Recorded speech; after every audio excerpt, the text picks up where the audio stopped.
Hello, and welcome to my pitch for Arachno Morph, a 3D adventure game where players control a spider who can increase its size with power-ups to defeat enemies, but is powerless against these enemies while in its normal size, and must sneak around to find power-ups or avoid enemies while in this state. Each level begins with the spider in its normal state. The power-ups are used to increase the spider's size and can be found throughout each level and can be stored for later use. They each have time limits for their effects, and there are 3 tiers for the power-ups, each with different time limits for the effect. Longer lasting tiers would of course be rare. Using these power-ups is what will ultimately allow for progression, as they are needed to defeat enemies and can allow for access to new areas where an objective might be. If a player is engaging in combat and runs out of power-ups, they would revert back to the normal state, but then that would make it easier to escape into a smaller area the enemies cannot reach, and the player could search for more power-ups. As for the combat, power-ups are required to engage as the spider is too small to stand a chance, as when in the normal state, players' health is very low.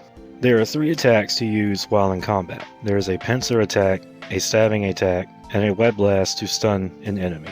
The enemies will be colored to show threat level and difficulty.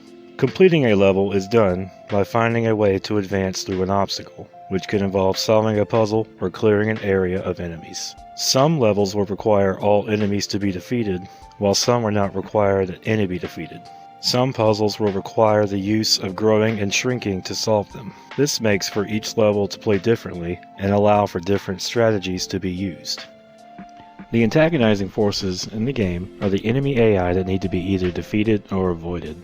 There are 3 different types of enemy AI. The first is a close-range, combative type that will try to kill the player on sight. The second is a ranged enemy. These act as a secondary influence on the player when they are trying to solve a puzzle. They cannot be defeated as they are out of reach and perform actions like throwing objects at the player to impede the player's progress. The third type is a sentry enemy who is weak in strength but can alert all enemies in its immediate area of the player if discovered. The other antagonizing force is time. Since the size power-up is limited to a timer, players are fighting against this timer when engaging in combat or exploring areas. Players would also need to manage resources by ensuring they would have enough power-ups to survive a combat encounter or fully explore an area that requires a power-up. Arachno Morph is set in a third-person perspective, and it focuses on the use of the growing ability to engage in combat and includes light exploration and puzzle elements.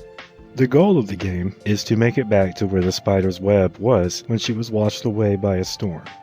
The best way to describe Arachno Morph is that it is a cross between Super Mario and Spider-Man.